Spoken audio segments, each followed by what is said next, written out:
Everyone, welcome back to my channel.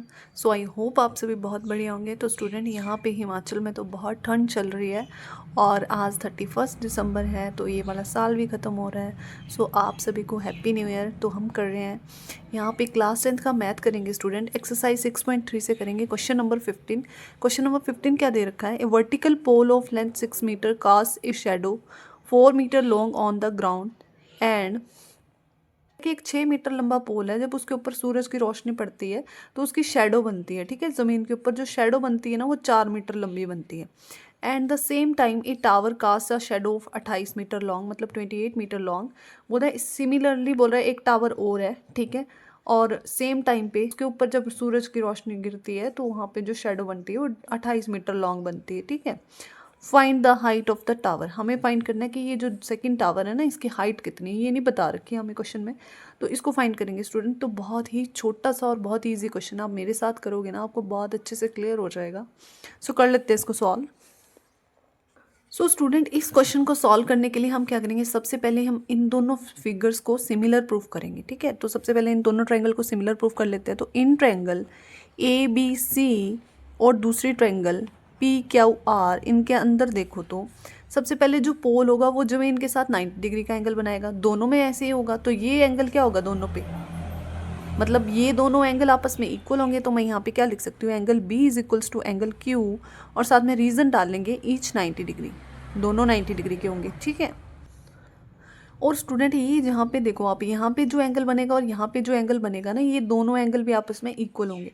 क्यों equal होंगे? क्योंकि जब सूरज की रोशनी गिरेगी तो वो क्या करेगी? जैसे जैसे सूरज ढलता जाता है उसकी छाया भी क्या होती है? ढलती जाती है। तो जैसे जैसे सूरज ढलता जाएगा इसकी रोशनी भी क्या होती जाएगी? धीरे धीरे कम होती जाएगी। तो शेडो भी धीरे धीरे दोनों फिगर में कम होती जाएगी। तो इसका मतलब ये जो एंगल बन रहा है ये क्या बनेगा? सूरज की रोशनी की वजह से बनेगा। इसका मतलब ये एंगल और ये एंगल भी आपस में बराबर हो जाएंगे। तो मैं यहाँ पे लिख सकती हूँ angle A is equals to angle P, और साथ में रीज़न डाल लेंगे कि किसकी वजह से बन रहा था? एंगुलर एलिवेशन की वजह से बन रहा है। Angular elevation, angular elevation of the sun. ठीक है, तो हमें दो एंगल मिल चुके हैं दोनों फिगर से।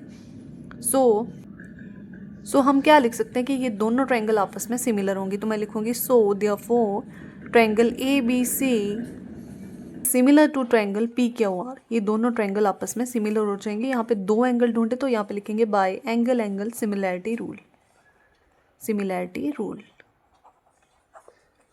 जैसे हमें इन दोनों को सिमिलर करने का मतलब यही था कि इनकी जो कॉरस्पॉन्डिंग साइड होगी उनके रेशियो आपस में बराबर हो जाएंगे। तो मैं यहाँ पे लिख सकती हूँ side AB upon side PQ, इसका रेशियो किसके बराबर हो जाएगा? साइड BC अपॉन QR के। ठीक है, BC अपॉन QR के। इस साइड का हम यूज़ नहीं करेंगे क्योंकि ये हमें गिवन नहीं है और इसका हम इसलिए यूज़ नहीं करेंगे। तो यहाँ पे मैंने लिख दिया। अभी हमें पता है कि AB साइड कितनी है। सो स्टूडेंट, साइड AB कितनी है? हम यहाँ पे वैल्यू रख देंगे। AB की जगह मैंने 6 रख दिया, 6 मैंने। और PQ की वैल्यू क्या है? PQ की वैल्यू हमें फाइंड करनी है, तो PQ को एज इट इज़ लिख दिया। और स्टूडेंट BC कितना दे रखा है? BC की जगह मैंने 4 मीटर पुट कर दिया, और इसकी जगह QR पुट करना है। QR कितना है? 28 है। इसको कैंसिल आउट करेंगे, 4 1 4, 4 7 28। तो जो हमारे पास आएगा वो क्या आ जाएगा? दिस इम्प्लाइज दैट कि 6 upon PQ is equals to 1/7। इसको क्रॉस मल्टीप्लाई करेंगे तो हमारे पास क्या बन जाएगा? PQ multiply 1, PQ 1 PQ, and 6 multiply 7। 6 multiply 7 कितना हो जाएगा स्टूडेंट? 42 मीटर। मीटर चल रही है यूनिट साथ में, तो मीटर लिख लेंगे। और PQ की वैल्यू कितनी आ गई हमारे पास? 42 मीटर आ गई। मतलब जो सेकंड पोल था उसकी हाइट 42 मीटर होगी। सो हम यहाँ पे लिख सकते हैं कि height of the tower is equals to 42 metre. Height of the tower is equals to 42 metre. और यही हमारा आंसर था। इतना सा क्वेश्चन था स्टूडेंट, बहुत ही छोटा सा था। तो और ये क्वेश्चन बहुत ही इंपॉर्टेंट भी है एग्ज़ाम पॉइंट ऑफ व्यू से। तो आई होप आपको ये क्वेश्चन बहुत अच्छे से क्लियर हो गया है। सो अगर वी स्टूडेंट तो चैनल को सब्सक्राइब कर लें। Thank you for watching.